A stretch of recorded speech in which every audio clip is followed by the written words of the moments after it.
गुरुदेव भगवान की जय। प्यारे कृष्ण कन्हैया लाल की जय। श्री मार्कंडेय महापुराण शुंभ निशुंभ वध नामक वर्णन।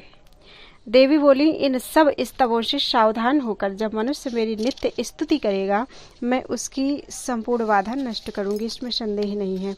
मधुकैटभ, महिषासुर और शुंभ निशुंभ वध रूप मेरा उत्तम महात्म्य एकाग्र चित्त से भक्ति सहित जो अष्टमी, चतुर्दशी अथवा नवमी तिथि में कहेंगे या सुनेंगे, उनका कुछ पाप या पाप से उत्पन्न हुई कोई आपत्ति नहीं रहेगी और दारिद्र्य तथा प्रियजनों का वियोग नहीं होगा। शत्रु से, चोरों से अथवा राजा से किसी स्थान में भय नहीं होगा और शस्त्र, अनल तथा जल से भी कभी भय नहीं होगा। इस कारण मेरा महात्म्य सावधान होकर पढ़ें और सुने। मेरा यह महात्म्य ही सर्वोत्तम स्वस्तयन है। यह मेरा महात्म्य महामारी से उत्पन्न हुए समस्त उपद्रवों को और 3 प्रकार से उत्पात को शमन करता है। जिस घर में मेरा यह महात्म्य सम्यक प्रकार से पढ़ा जाता है, मैं उस घर को परित्याग नहीं करती और उसी के समीप स्थित रहती हूँ। बलि देने के समय, पूजा के समय तथा होम कार्य इत्यादि महोत्सव में मेरा यह संपूर्ण चरित्र उच्चारण और श्रवण करना चाहिए। मनुष्यगण जानकर या बिना जाने जो कुछ बलि पूजा करते हैं या अग्नि में होम करते हैं, उस सब को मैं प्रसन्नता सहित ग्रहण करती हूँ। शरत काल में जो वार्षिकी पूजा महापूजा की जाती है, उस पूजा के समय मेरा यह महात्म भक्ति युक्त होकर श्रवण करने पर मनुष्य मेरे प्रसाद से संपूर्ण विषाद से छूट जाते हैं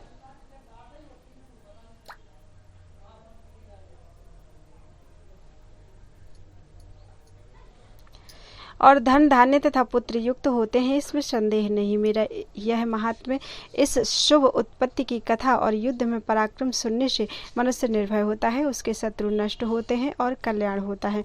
मेरे महात्म्य सुनने वाले पुरुष का कुल आनंद युक्त होता है। सब शांति कर्मों में, दुष्स्वप्न देखने में और भयंकर ग्रह पीड़ा के समय मेरा महात्म्य सुने। इसके सुनने से उपद्रव और दारुण ग्रह पीड़ा शांत होती है और मनुष्य को देखे हुए दुष्स्वप्न के समान श्रेष्ठ फल प्रदान करते हैं। यह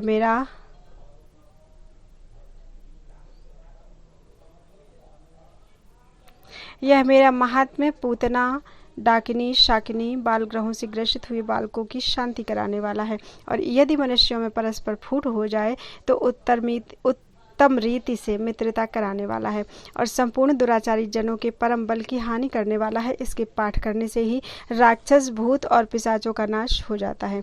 यह मेरा महात्म्य पाठ को मेरे समीप करने वाला है और यह आदि मध्य अवसान में सर्वथा मेरी सब प्रकार से प्रसन्नता करता है। उत्कृष्ट पशु, पुष्प, अर्घ्य, धूप, गंध, दीप, ब्राह्मण भोज, होम, प्रोक्षणीय और अन्य विविध भोग द्वारा 1 वर्ष तक रात दिन पूजा करने में से मैं जितनी प्रसन्न होती हूँ, इस महात्म्य को केवल 1 बार सुनने से ही उतनी प्रसन्न हो जाती हूँ। मेरा महात्म्य सुना जाने से सब पापों को हरता है और आरोग्यता प्रदान करता है। मेरे जन्म का कीर्तन करने पर भूतों से रक्षा होती है तथा युद्धों में जो दुष्ट दैत्यों के नाश का चरित्र है, उसके श्रवण करने पर पुरुष को शत्रु से किया हुआ भय नहीं होता। तुमने जो स्तुति की है तथा ब्रह्मर्षियों ने जो स्तुतियाँ की हैं और ब्रह्मा जी ने जो स्तव किया है, उन सब स्तुतियों को पढ़ने पर वह शुभ मति देती हैं। चोरों से घिरने पर, मित्र रहित स्थान में, शत्रुओं से घिरने पर, वन में, प्रांतर में, दावाग्नि से पीड़ित होने पर, सिंह या व्याघ्र के पीछे दौड़ने पर, वन में वन के हाथियों से घिरने पर, अग्नि में गिरने पर, क्रुद्ध राजा के द्वारा वध की आज्ञा दी जाने पर, बंधन प्राप्त होने पर, महासमुद्र में छोटी डोंगी पर बैठने के कारण वायु द्वारा आघूर्णित होने पर, अत्यंत भयंकर संग्राम में शस्त्र समूह के गिरने पर, अधिक क्या सब प्रकार की विपत्तियों में ही यंत्रणा से ग्रसित होने पर मनुष्य यदि मेरा चरित्र स्मरण करे तो संपूर्ण संकट से छूट जाता है। मेरे चरित्र को जो मनुष्य स्मरण करता है, उसको देखकर मेरे प्रभाव से सिंह आदि हिंसक जंतु चोर और शत्रुगण दूर भाग जाते हैं। ऋषि बोले, इस प्रकार कहकर उग्र पराक्रम वाली चंडिका देखते हुए देवताओं के सामने से उसी स्थान में अंतर्धान हो गईं।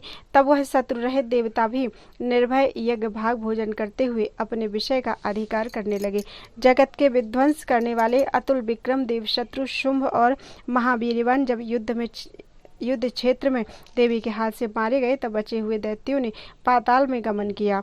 हे भूप, वह देवी भगवती नित्या होने पर भी इस प्रकार बारंबार उत्पन्न होकर जगत का पालन करती हैं। वही भगवती इस विश्व को मोहित करती हैं, वही इस विश्व को प्रसव करती हैं और उनके निकट प्रार्थना करने से वह संतुष्ट होकर तत्व ज्ञान और ऐश्वर्य प्रदान करती हैं। हे मुनेश्वर, यह संपूर्ण ब्रह्मांड उनसे ही व्याप्त हो रहा है और प्रलय काल में महामारी रूपा महाकाली से व्याप्त होता है और वही जब काल आता है तो महामारी रूप हो जाती हैं तथा संसार उत्पत्ति के समय वही सृष्टि रूप हो जाती हैं और रक्षा काल में वही सनातनी देवी प्राणियों की रक्षा करती हैं। मंगल के समय में वही मनुष्यों के घर में अनेक प्रकार का ऐश्वर्य प्रदान करती हैं और उसी के अभाव में विनाश के निमित्त लक्ष्मी अंतर्धान हो जाती हैं। उसकी स्तुति करने से और गंध पुष्प धूप दीप आदि द्वारा पूजा करने से वह धन पुत्र और धर्म में शुभ गति प्रदान करती हैं। श्री मार्कंडेय पुराण के देवी महात्म्य कथन में शुंभ निशुंभ वध नामक वर्णन का 89वां अध्याय पूरा हुआ। बोलो दुर्गा मैया की जय। अध्याय 90 देवी महात्म्य का वर्णन। ऋषि बोले, हे राजन, आपके निकट मैंने यह उत्तम देवी महात्म्य कहा जो इस जगत को धारण कर रही हैं। उनका प्रभाव इस प्रकार है, वही भगवती विष्णु माया ही तत्व ज्ञान देती हैं। वही तुमको इस वैश्य और अन्य विवेकी पुरुषों को भी मोहित करती हैं और किया है तथा उनके द्वारा ही भविष्य में प्राणी मोहित होंगे। हे महाराज, उन भगवती परमेश्वरी की ही शरण में आओ। उनकी आराधना करने से ही वह मनुष्य को भोग स्वर्ग और मुक्ति प्रदान करती हैं। मार्कंडेय जी बोले, हे महामुनि, अतिशय ममता और राज्य हरण हो जाने से अत्यंत दुखित वह नराधिप सुरथ ऋषि के यह वचन सुनकर कठोर व्रत संपन्न उन महाभाग ऋषि को प्रणाम कर तत्काल तपस्या के लिए चले गए और वह वैसे भी इसी प्रकार तपस्या के लिए चला गया। वह राजा और वैश्य नदी के किनारे स्थित होकर भगवती के दर्शनार्थ उत्कृष्ट देवी सूक्त का जप करते हुए तपस्या में रत हुए। वैश्य और राजा ने उस पुलिन में देवी की मिट्टी के द्वारा मूर्ति बनाकर पुष्प धूप होम और तर्पण इत्यादि से उनकी पूजा की। उन्होंने कभी निराहार और नियमित आहार पूर्वक उसमें चित्त लगाकर तथा सावधान होकर अपने अपने देह से रक्त टपकाकर बलि दी। इस प्रकार से चित्त होकर 3 वर्ष आराधना करने पर जगतधात्री चंडिका ने संतुष्ट होकर उनसे प्रत्यक्ष कहा। देवी बोली, हे राजन, तुम जो प्रार्थना करते हो और हे कुलनंदन वैश्य, तुम भी जो प्रार्थना करते हो, तुम मेरे निकट से उन सबको प्राप्त होगे। मैं संतुष्ट होकर वह प्रदान करती हूँ। मार्कंडेय जी बोले, अनंतर राजा ने दूसरे जन्म में अखंडित राज्य और इस जन्म में बल प्रकाश पूर्वक शत्रुओं को वध करके जिससे अपना राज्य प्राप्त कर सकूं, यह वर मांगा। और दुखित चित्त उस बुद्धिमान वैश्य ने भी यह मेरा और यह मैं इस प्रकार के मोह के संग का नाशक ज्ञान मांगा। देवी बोली, हे नृपते, तुम थोड़े ही दिनों में शत्रुकुल निर्मूलन करके अपने राज्य को प्राप्त होगे और इसके बाद फिर तुम्हें राज्य से भ्रष्ट नहीं होना पड़ेगा। फिर मृत्यु के उपरांत तुम सूर्य देव से उत्पत्ति लाभ करके सावर्णी नाम से विख्यात मनु होगे। हे वैश्य श्रेष्ठ, तुमने भी जिस वर्ष की प्रार्थना की है, तुम्हारी सिद्धि के लिए वह तुमको देती हूँ, तुमको ज्ञान होगा। मार्कंडेय जी बोले, देवी उनको इस प्रकार यथाभिलषित पर देकर तत्काल अंतर्धान हो गई। अंतर्धान होने के पहले उन्होंने भी उनका भक्ति पूर्वक स्तव किया। इस प्रकार क्षत्रिय श्रेष्ठ सुरथ देवी के निकट से वर पाकर सूर्यदेव से उत्पत्ति लाभ कर पृथ्वी में सावर्णी नामक मनु होंगे। श्री मार्कंडेय पुराण के सूर्य सावर्णी के कथन में देवी महात्म्य वर्णन नामक 90वां अध्याय समाप्त हुआ। बोलो वृंदावन बिहारी लाल की जय। बोलो दुर्गा मैया की जय।